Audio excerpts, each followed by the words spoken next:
Big boss मराठीचा 5वा season सध्या गाजत आहे। या सीझनमध्ये स्पर्धकांमध्ये आपल्याला वेगवेगळी नाती निर्माण होताना दिसतात आहे। अशातच आर्या जाधव ही एका वेगळ्याच आकर्षणामध्ये अडकलेली आहे। वैभव चव्हाण हा तिला हळूहळू आवडू लागला आहे। ती वैभवला म्हणते की तू मला आवडायला लागला आहेस। तेवढ्यात वैभव आर्याला म्हणतो मी असं काहीही केलं नाही जेणेकरून मी तुला आवडेल।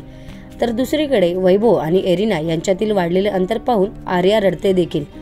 मग तुम्हाला काय वाटतं, आर्याला खरंच वैभव आवडला आहे का? हा शोच्या स्क्रिप्टचा एक भाग आहे का? हे आम्हाला कमेंटमध्ये सांगा।